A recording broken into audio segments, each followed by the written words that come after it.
Indonesian. I wanted an Indonesian Bible to master a few words of the Indonesian.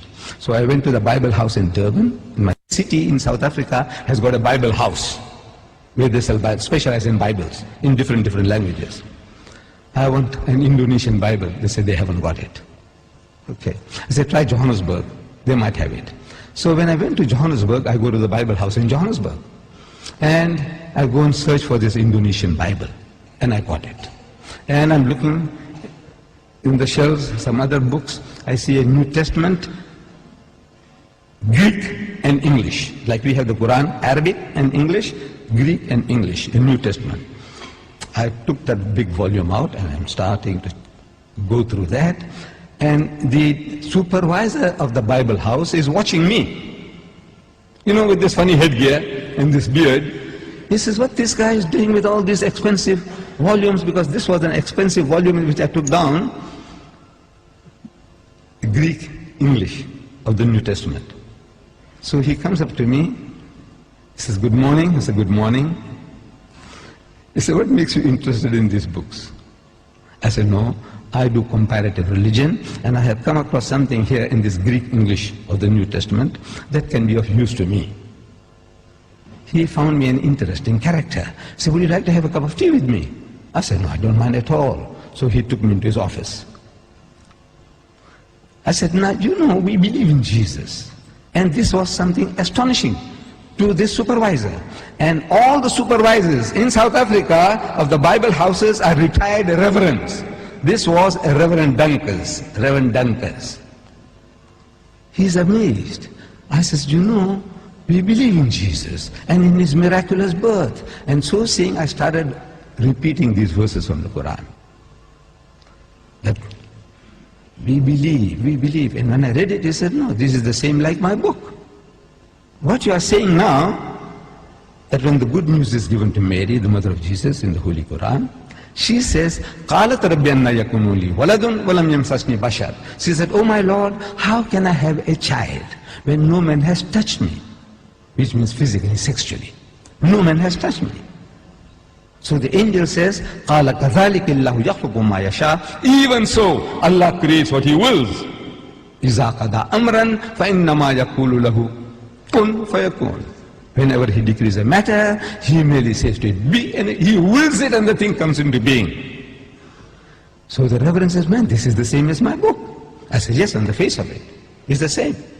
But if you look at it intently, you'll find the difference between my version and your version is chalk and cheese. You people know chalk and cheese? You know the difference between chalk and cheese? The Canadians didn't know. The Canadians, I'm telling you, when I went to Canada, I spoke about chalk and cheese. They didn't hear that phrase before. We, the English people in South Africa, we know, everybody knows chalk and cheese. Chalk and cheese may look like white, but it's that's poles apart. You can't eat chalk, but you can eat cheese. No? But the Canadians didn't know. The Canadians didn't know. I'm telling you. I don't know whether you people know. Difference between chalk and cheese. The poles are, in other words, poles apart. She said, how? I said, you know, in the Holy Bible, in the Gospel of St. Luke, we are told when this good news was given to Mary, the mother of Jesus, about the birth of the Holy Son, she says, how can this thing be when I know not a man? In the biblical language, no means sex. No to know means no means sexually. Not she doesn't know a man. She knows her uncle, her fathers, her neighbors. Surely she knows other men. But no. No in the biblical language means sex. In the Quran it says no man has touched me. Again it means not touched me, means had sex. Both the Quran and the Bible are saying the same thing. The replies to them are revealing. In the Holy Bible, the answer to Mary's protest was that the Holy Ghost will come upon thee. I'm reading the Bible to you. Luke. The Holy Ghost will come upon thee, and the power of the Most High will overshadow thee. Now that gives you a mental picture. The Holy Ghost is a person. That's what the Christians say. The Father is a person, the Son is a person, and the Holy Ghost is a person, but they're not three persons, but one person. I don't know whether you heard that expression before. But He's a person. This Holy Ghost will come on Mary. How? See, it gives you in your mind. It makes you think how. like a man and a woman, like a bull and the cow. How? The Almighty will overshadow her. How? No, it gives you a mental picture. So I'm suggesting that it gives you a mental picture. How? The Holy Ghost will come on her. We know it's a miracle.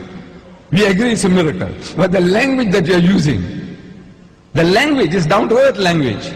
The Quran says, وَإِذَا قَضَى أَمْرًا فَإِنَّمَا يَقُولُ لَهُ كُن فَيَكُونُ. For God to create Jesus without a human father, he says, kun, he says, be, and it is. For him, it's just to will it, and he comes into being. So, I'm asking the Reverend, I said, now, between these two versions, we are both trying to say the same thing. We are both trying to give the same message, that he was born miraculously. There's no doubt about that. But I said, which version would you prefer to give to your daughter? The Quranic version or the biblical version? We are both trying to say the same thing. He said, he bowed his head down in shame, and he said he would prefer to give the Quranic version. This is Reverend Dunkers, the head of the Bible Society in Johannesburg.